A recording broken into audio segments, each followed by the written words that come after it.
23শে জানুয়ারি নেতাজি সুভাষচন্দ্র বসুর জন্মদিন। ঠিক তার আগে দক্ষিণ দিনাজপুর জেলার সদর শহর বালুরঘাটে মানুষেরা নেতাজিকে নিয়ে স্মৃতিরোমন্থন করলেন। এই বিষয় নিয়ে সংবাদ মাধ্যমের মুখোমুখি হলেন শিক্ষক, ইতিহাসবিদ ও গবেষক এবং স্বাধীনতা সংগ্রামীর নাতি তথা বিশিষ্ট আইনজীবী। ভারতের স্বাধীনতা সংগ্রামের ক্ষেত্রে এই বিরাট অংশ জুড়ে নেতাজি সুভাষচন্দ্রের নাম জড়িয়ে আছে। 1922 সালে সেপ্টেম্বর মাসে তৎকালীন উত্তরবঙ্গের 4টি জেলায় বিধ্বংসী বন্যা হয়। আত্রেই নদী বিধৌত এলাকা জুড়ে বন্যায় চরম ক্ষতিগ্রস্ত হয়। 15 লক্ষেরও বেশি মানুষ এই বিধ্বংসী বন্যায় ক্ষতিগ্রস্ত হয়েছিল। ক্ষতিগ্রস্তদের এক বিরাট অংশই ছিল মুসলমান। তৎকালীন অবিভক্ত দিনাজপুর জেলার বালুরঘাট মহকুমার পাশাপাশি রাজশাহী জেলার নাটোর ও নওগাঁ মহকুমা বিশেষভাবে ক্ষতিগ্রস্ত হয়েছিল। সেই সময় বালুরঘাট মহকুমার ধামুরহাট ও পত্নীতলা অঞ্চলে ভয়াবহ দুর্ভিক্ষ হয়। এই দুর্ভিক্ষ দেখতে এসেছিলেন স্বয়ং নেতাজি সুভাষচন্দ্র বসু, সঙ্গে তার সহযোগী ডাক্তার যতীন্দ্রনাথ সেনগুপ্ত। সেই সময় বেঙ্গল রিলিফ কমিটি তৈরি হয়। এই কমিটির মাধ্যমে নেতাজি সুভাষচন্দ্র বসু দেশবাসীকে ত্রাণের সাহায্যের জন্য আবেদন করেন। প্রায় 4 লক্ষ টাকা ত্রাণ হিসেবে উঠেছিল। 1928 সালের 26শে মে নেতাজি নর্থ বেঙ্গল এক্সপ্রেস ট্রেনে করে হিলিতে এসেছিলেন। হিলি স্টেশনে নেতাজিকে নাগরিক সংবর্ধনা দেওয়া হয়। এই হিলি স্টেশন বর্তমানে বাংলাদেশের মধ্যে পড়েছে। হিলির তৎকালীন জমিদার কুমুদনাথ রায়ের সঙ্গে নেতাজির ঘনিষ্ঠ যোগসূত্রের কথা বিভিন্ন নথি থেকে জানা যায়। হিলি সারদা ভবন পাঠাগার পরিদর্শন করে ডিলিটার বুকে সুভাষচন্দ্র বসু মন্তব্য লেখেন। কংগ্রেস তথা প্রতাপচন্দ্র মজুমদার তার সঙ্গী ছিলেন। তাছাড়াও কংগ্রেস নেতা নীতিশ কুণ্ডুর সাথেও সুভাষচন্দ্র বসুর ঘনিষ্ঠ যোগাযোগ ছিল। সুভাষচন্দ্র বসুর প্রতিষ্ঠিত বেঙ্গল ভলেন্টিয়ার্সের শাখা হিলির পাশাপাশি অবিভক্ত দিনাজপুরেও ছিল। বালুরঘাটের বরেণ্য স্বাধীনতা সংগ্রামী শরৎরঞ্জন চট্টোপাধ্যায়ের বাড়িতে নেতাজি রাত কাটিয়েছিলেন। সেই সময় তিনি বালুরঘাটের বর্তমান কংগ্রেস পাড়ায় কংগ্রেস ভবনের দ্বারোদ্ঘাটনও করেন। এই কংগ্রেস ভবন আজ আর নেই, আরতি নদীতে বন্যায় তলিয়ে গেছে। সেই সময় বালুরঘাটের দুর্ভিক্ষের খবর বেশ কয়েকটি পত্রিকাতে প্রকাশিত হয়। রামানন্দ চট্টোপাধ্যায় প্রবাসী পত্রিকাতে লিখেছিলেন, দুর্ভিক্ষের অবস্থা এখনও পূর্ববৎ রয়ে আছে। এই দুর্ভিক্ষে অন্যভাবে পুত্র কন্যা বিক্রয়ের সংবাদও পাওয়া যায়। ভারত মাতার বীর সন্তান নেতাজি সুভাষচন্দ্র বসুর প্রতি আমাদের আপামর দেশবাসীর এখনো পর্যন্ত সঠিক মর্যাদা স্থাপন করতে পারি। জয়দীপ মৈত্রর বিশেষ রিপোর্ট, উত্তর দিনাজপুর থেকে সত্যম নিউজ।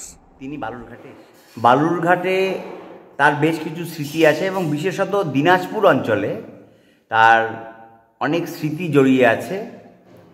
এপার দিনাজপুর এবং ওপার দিনাজপুর। তিনি বালুরঘাটে এসে চ্যাটার্জি বাড়িতে এক রাত তিনি ছিলেন এবং সেখানে কিছু আলাপ আলোচনা হয় এবং তারপরে তিনি পরবর্তী সময়ে এখানকার নেতা নেত্রীদের সাথে বসে তিনি আলাপ আলোচনা করেন এবং তিনি পরবর্তীকালে ফিরে যান। কিন্তু মূল বিষয় হলো যে তার যে মূল আগমন, সেই আগমনটা হিলি কেন্দ্রিক।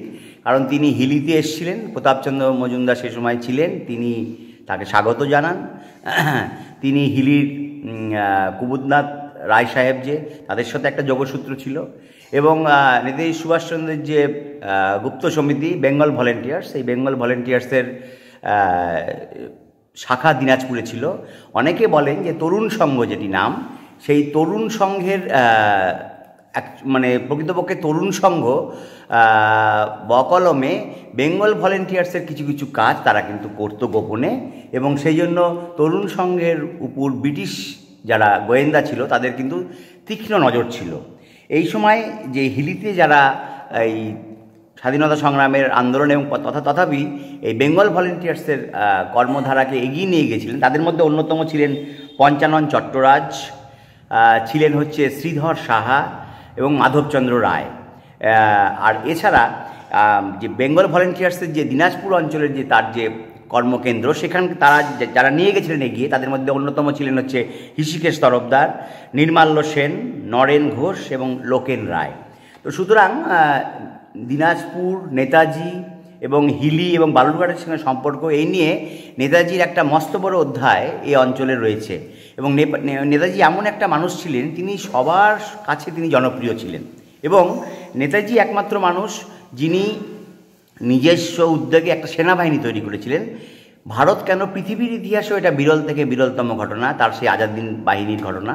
এবং নেতাজি সুভাষচন্দ্র বোস সেই সময় দিনাজপুর থেকে শুরু করে সমগ্র ভারতবর্ষে তার যে চিন্তাধারা, ব্রিটিশ বিরোধী তার যে সংগ্রাম, সেই সংগ্রামের ধারা কিন্তু তিনি ছড়িয়ে দিয়েছিলেন। তো তিনি বালুরঘাটে বেশি থাকতে পারেননি, একটি রাতে তিনি ছিলেন।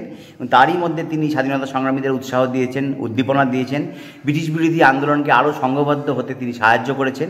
এবং তারপর তিনি দিনাজপুরে চলে যান, দিনাজপুরে তিনি ফিরে যান। এবং সেই সময় পরবর্তীকালে তিনি এসেছিলেন, সেটা হচ্ছে একবার বন্যা, সেই বন্যা হয়েছিল দিনাজপুরে। সেই সময় তিনি রিলিফের কাজের জন্য তিনি এসেছিলেন এবং সেখানে তিনি সভা করেছিলেন এবং স্থানীয় যারা রিলিফ কর্মী তাদের সঙ্গে বসে এই বিষয়ে পর্যালোচনা করেছিলেন।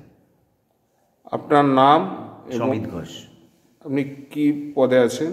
শিক্ষকতা। নেতাজি সুভাষচন্দ্র বসু এই কংগ্রেস অফিস উদ্বোধন করতে, আমাদের পাড়াতেই কংগ্রেস অফিস উদ্বোধন করতে এসেছিলেন 1928 সালে এবং রাত্রিবাস করেছিলেন আমার ঠাকুরদা বিখ্যাত বিপ্লবী শরৎরঞ্জন চট্টোপাধ্যায়ের ঘরে।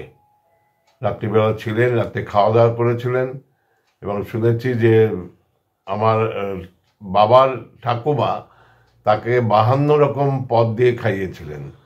তাতে তিনি ভীষণ প্লিজড হয়েছিলেন এবং পরের দিন আবার নাকি দেশি হাঁসের ডালনা খেতে চেয়েছিলেন, সেটা খেয়ে উনি হিলি অভিমুখে রওনা দিয়েছিলেন।